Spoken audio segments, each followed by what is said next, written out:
can't even tell you how this was a labor of love. And every single person I asked him, when I was first approached by Steve Lance, I mean, just he and I did this whole thing ourselves. And when I was approached by him, and I was approached by other filmmakers, and I thought, how the heck could I do this? I was working at the Arizona Heart Institute from 7 to 7, doing Barnes & Noble and Borders tours on the weekends, and Coast to Coast AM, and through the night. And he was very, very persistent. And his parents actually live in Phoenix, and his dad is a physician that we knew. And he said, I'm coming with my equipment in May, and we're getting started. I said, whoa. I said, first of all, I didn't have any time. I said, besides the fact that I stayed anonymous for 7 years, how can I expect the professors that could lose their grants, and people that share with me in confidence, which I take very, very seriously, by the way, as a physician. And by the way, if anybody's on Facebook and they want to look up Phoenix Lights Network Facebook page and message me, or go to our website, phoenixlights.net. There, it's packed with information, and you want to share, even if it's just one person, even if it's just me. I take it very seriously. It's all in confidence, and I'd love to hear from you. And we're going to get started with our next phase.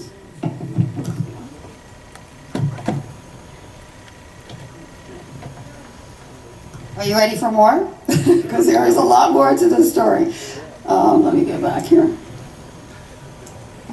Okay. By the way, the DVD that you just saw is out there. I have a few left.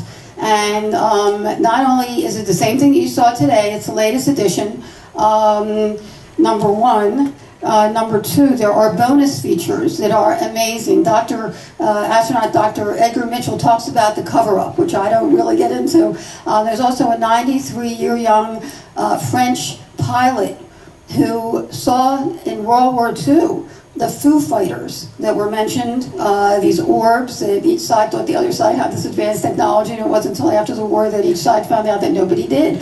And he saw them and reported them and tells his story, which is really intriguing. There's also coincidences, and today we're going to be talking about a couple. If you get the book, there are so many coincidences. I do not believe in coincidences anymore that happened after the mass sighting, as well as paranormal stuff, that just are so serendipitous. And one of them is a month before our mass sighting, and I'm going to be showing you this actually, and I have it on the cover. They're the same exact mile-wide phenomena, one of the craft, and there were many, we're going to get into that, was filmed over St. Petersburg, Russia. We'll get into more of that. But if you do get the DVD, check out the bonus features, because there's a lot more that are just amazing. And just to mention, the coincidence is number one, on March 13th, 1997, not only did a satellite that was built in Chandler, Arizona, they told us, the company told us at Village Labs, that their satellite that's supposed to detect incoming missiles went dead that night. In July, an article in Scientific America in 1997 didn't mention the Phoenix Lights, but talked about strange gamma rays that came into our atmosphere on March 13th, 1997.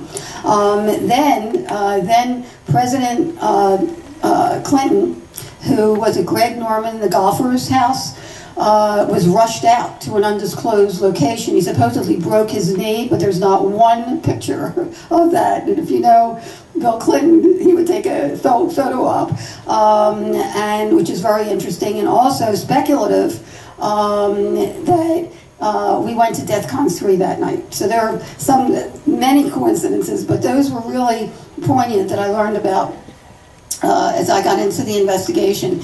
Anyway, I put this up here because the Phoenix Lights is now considered worldwide as the most witnessed, the most documented, and the most important. A decade later, the lights remain a mystery, but one that Kitei says deserves a closer look. So the data speaks for itself. I just urge people to look at the data, and that's one of the main reasons I came forward. If I can be a credible voice so that people actually look at the data, then I've done my job.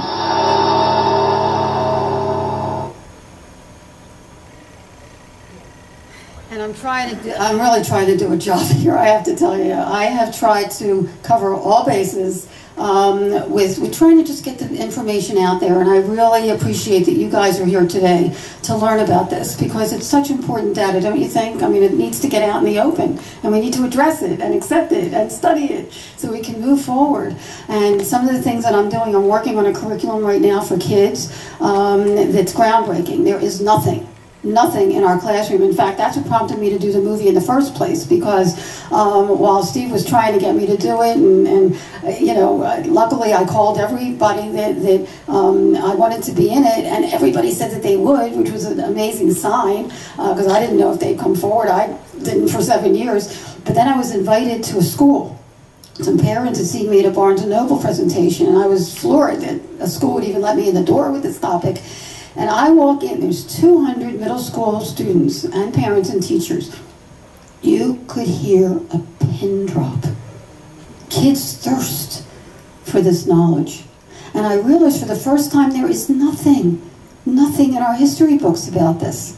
So we've been working on this for 5 years. We'll keep you posted. Phoenix Sites Network packed with stuff, and the Geospatial Animation Project. I'm going to run through this quickly because of time, but it is on the website, and it's also in the bonus features on the documentary.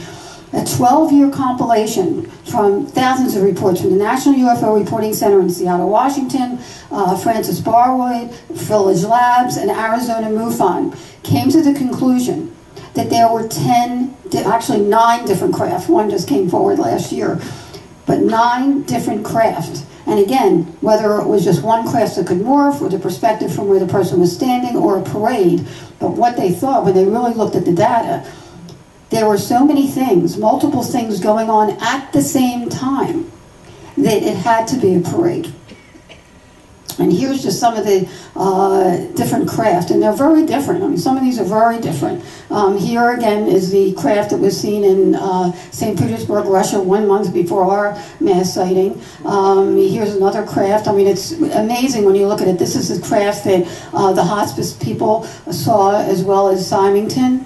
The triangle craft with 3 lights at each end. Here's another one, very similar to Belgium and the UK.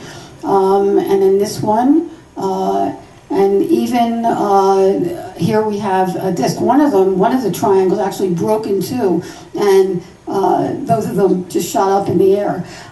This will give you a little taste. Larry Lowe, who did these illustrations brilliantly, also made this video, and there's a couple more on the website for you, on the GAP page, Geospatial Animation Project, but it'll give you a little flavor of what it felt like for the witnesses. This is a forensic recreation of the Sky Harbor Triangle that was first reported near Carefree around 8:15 and was last reported near Sky Harbor at 8:40 p.m. The path of the craft has been pieced together by combining reports of similar objects. We begin with a view from the intersection of Lone Pine and Scottsdale Roads, 2 miles away from the craft as it hovers 1,000 meters over Lone Pine and Pima. The craft, depicted as 2 miles wingtip to wingtip, proceeds east down Lone Pine Road. The view moves to the intersection of Jomax and Tatum Roads, 3 miles south of the next sighting at 8:26 p.m. at the intersection of Lone Pine and Cave Creek Road. At this point, the object began a heading change and turned to the south. At 8:28 p.m., a report from a material site on the East Cave Creek Road put the craft halfway through the turn. This view is to the west from a point above Jomax and Tatum, roughly 3 miles from the center of the craft. At 8:30 p.m., Max and Shala Saracen reported the craft near Craig Creek and Pinnacle Peak Roads. This report included UFO occupants seen in the windows of a triangle, which they described as at least 2 miles wide.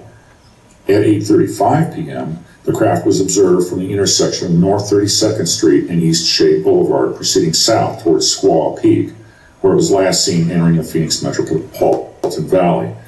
At 8:37 p.m., the craft was observed by Terry Mansfield and members of her hospice group on the south side of Squaw Peak. The next vantage point is the first publicly shown recreation of what then Governor Fife Symington would have seen as the object flew over Squaw Peak. At 8:40 p.m., the craft was reported from 36th Street in East Washington, where it hovered short of the northern edge of the airport perimeter. The final view is a recreation of what the tower crew would have seen had they been looking due north. Some reports had this craft departing directly vertically, a truly astounding conclusion to a truly astounding series of observations. Pretty amazing, and I always say, keep looking up. But it's a double entendre. There's a double meaning to this. And I have a whole nother presentation, maybe I'll do that another time for you guys, and I really go into it into the book, because what was really interesting, not only the nuts and bolts of the phenomena is really important in itself, but how it affected people in real time and long term. You know, the movie Independence Day was real popular about 6 months before the mass sighting. And as Dr. Gary Schwartz said, if you're inundated with threat, and harm, how do you think you're going to feel when you see something coming towards you that's super gigantic?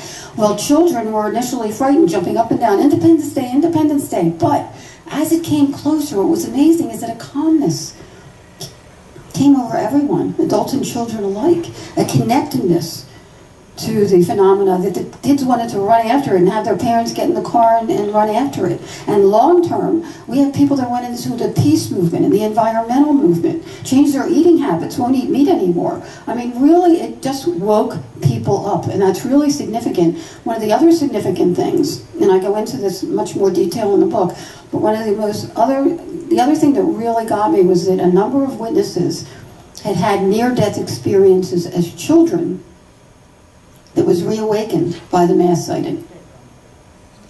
And that got to me, because I did too, when I was 8 years old. And I won't have time today, but I go into it in detail in the book. But I came away from it changed forever. I thought everybody knew the secret. I thought everybody was empathic and psychic. But I also came away with 3 things, and if I can leave you with them today, if you take away these: awareness, attitude, and appreciation. Awareness, being awake to what comes before you. Do you take advantage of that opportunity, or do you blow it off? How about that person that you meet? Just being aware of what's going on in your life. Being awake. Attitude, positive attitude. And as a physician, I've seen how positive energies and negative energies affect your body and your mind and the people around you. It's like a pebble tossed into a pond. It's very far-reaching. Very far-reaching. You bring to you what you think. Okay? Positive, being positive and having a positive attitude translates into a positive life. Try it. Appreciation. The old adage that I don't have shoes, and I cried because I don't have shoes until I saw a man who didn't have feet. Appreciate every day. At the end of the day, just a little aside, write a little note about what you appreciate that day, the people that you communicated with, the opportunity that came before you, the clouds, our Earth, our beautiful planet, our beautiful planet. Jim Delatoso, I asked him, why do you think they visit us? He says, because it's a vacation planet. It really is a beautiful, beautiful planet, and there's so much to appreciate here. But there is much more to this story. Much more.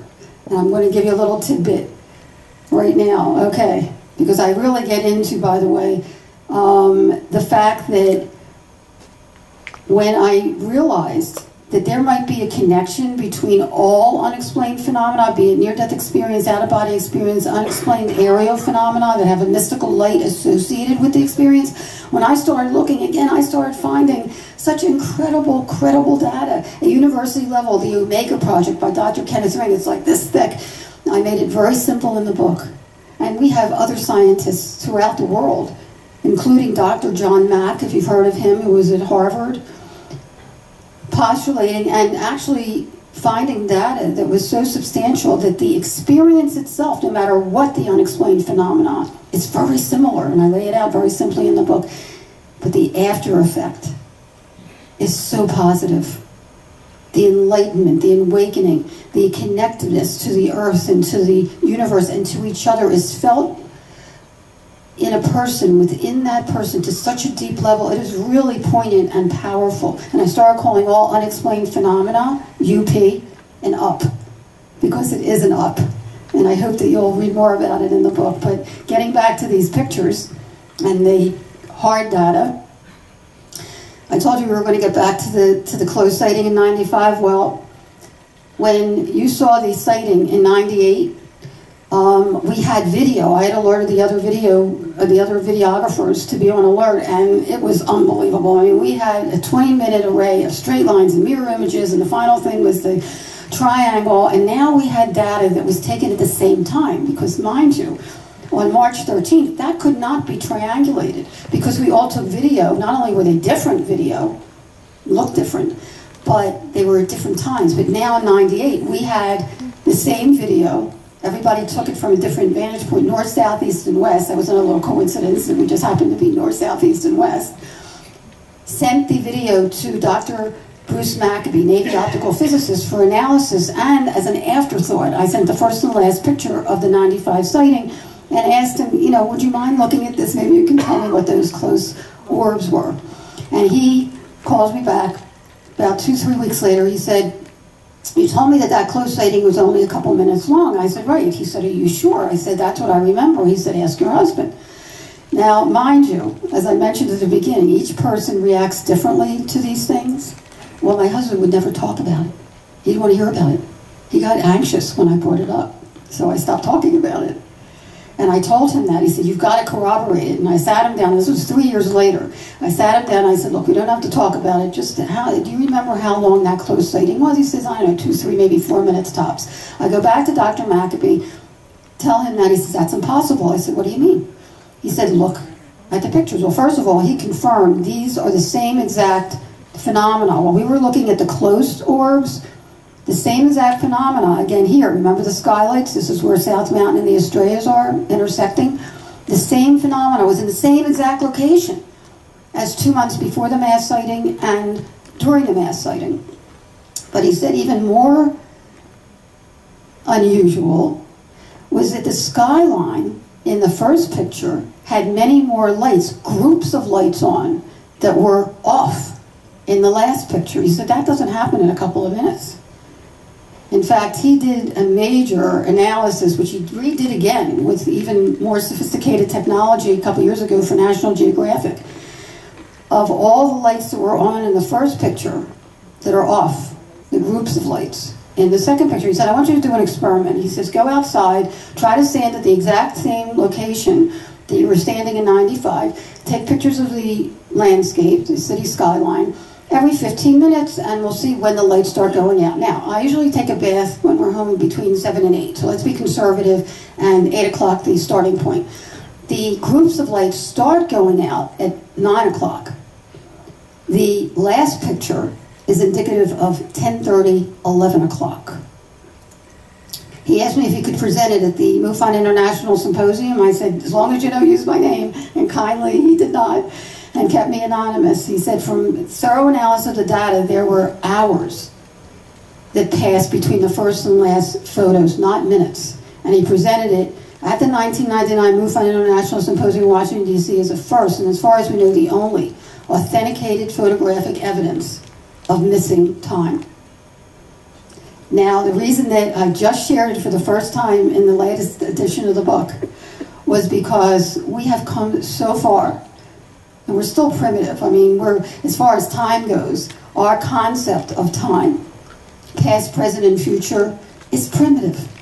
That's not what time really is. And maybe this data can open the door a little bit so that scientists will actually look at that fact. And also, now quantum physics and quantum mechanics is talking about string theory, bubble theory, that there's 10 or 11 different dimensions. Well, if there's other times and spaces along with ours, then why is it so difficult to think that maybe there's other intelligences in those other times and spaces that we get glimpses of if we're open to them or invited? Think about that one. He also said perhaps the most important result of the Phoenix Lights is that they turned Dr. Kitei on to do the things, books, documentary, whatever, into things that I would have never, ever, ever done. I mean, talk about being inspired. Something inspired me. I had to do this. I don't need to do this, but I needed to do this. And he said, my efforts bring a message to the public. And there's many, many people. I'm not the only one. I'm just a small little cog. There's people with messages worldwide, and they're starting to be heard. And one of the other messages that I got personally, well, first of all, whether they're anomalous phenomena giving us messages from beyond or triggering these inspirations, we are masters of our own universe. We have free will. Just like my husband didn't want to hear about it, I had to hear about it. I had to learn more. We are masters of our own universe. And turning something that's possible into something real. And I'm now working on this wonderful curriculum called Out of the Box, The Adventures of Sue FO, Field Observer, and Hugh, H-U-G-H, Hugh FO. And he's a little alien, and it is really going to be far-reaching. It's like amazing. We don't have time to get into it, but anybody that's interested, please contact me. It's going to be unbelievably groundbreaking. And working with a Disney illustrator, he's fabulous. The documentary has won over a dozen international film festival awards. Really proud of that, which is unheard of for a documentary, especially one of this genre. And the book has so much more. Needless to say, there is much more to this story. But one of the important things in there that I want to leave you with today is the message itself, because 1 month after the mass sighting, by the way, after the mass sighting, there were a number of very, very strange paranormal things that happened that I share in the book as well. And this is one of them. A month later, hours after the couple had gotten daylight footage of these phenomena that I showed you, something happened that I'll let you enjoy it in the book that just blew my mind. I mean, thoughts were going through my head after this experience that were like so foreign to me that I had to write them down. And almost in a trance, I went downstairs, picked up a pad and pencil, and just kept writing and writing and writing and writing off the page. The next morning, a couple of the investigators came to the house to take some measurements and stuff, and as we were going through the house, I remembered that I had written something. I didn't even remember what I had written. And I read it to them. I have not changed one word of this. Would you like to hear it? Yeah. This was a gift to me that sent me on this journey that brought me here today, and I'd like to share that gift to you.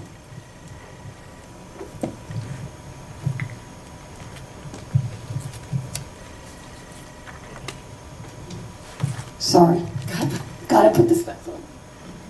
And while I'm doing this, I am also going to show you some of the video that I took before the mass sighting.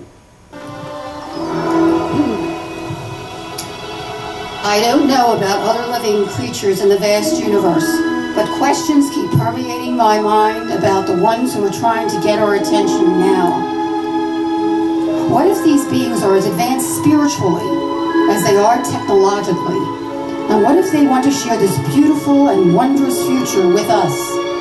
And what if they have already met our spirit world and know firsthand that the essence of who we are is pure? They may be only trying to help us recognize the positive spirit deep within and teach us for who we are, really are, before we destroy our world. Each and every one of us is a powerful being with the strength and wisdom to deeply appreciate our earth and every living creature on it. It is time we view ourselves in a new light. This can begin by searching within ourselves to find goodness and love, so that the consciousness of humankind can elevate spiritually above petty differences, envy, greed, lies, hatred, abuse, violence, and fear. That is our destiny. But only if each one of us chooses to look within our own soul for the answers.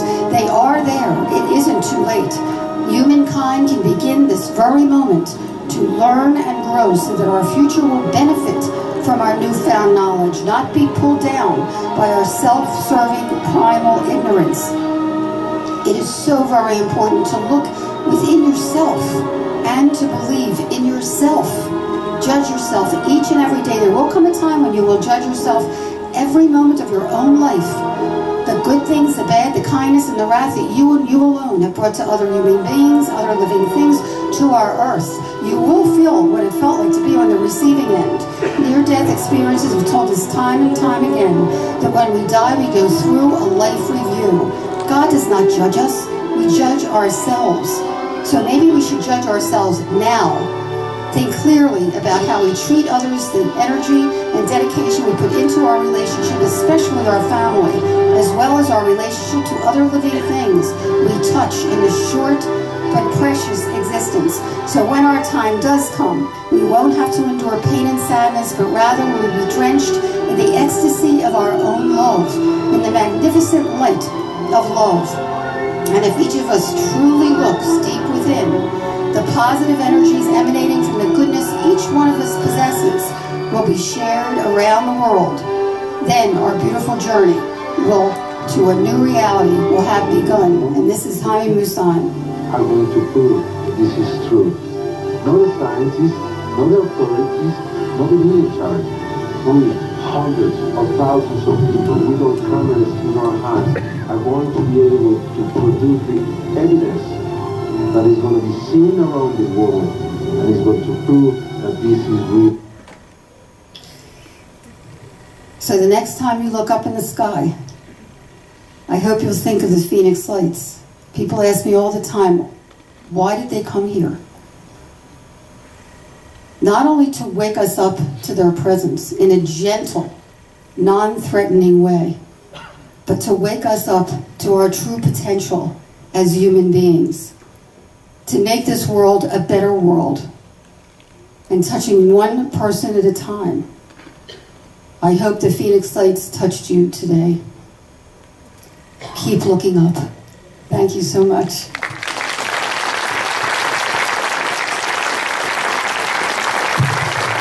I'll be out there. We have plenty of DVDs if you'd like me to sign them. I'd love to do that or discuss. Thank you so much for being here and for listening and taking such a long time. I really appreciate it. I'm sure you want to go get a potty break, as I do. But thank you again, and really, if anybody wants to communicate with me at all, please go to the website, contact us right on top. I love hearing from people, and your story will be safe with me. And again, keep looking up. Mwah. Thank you.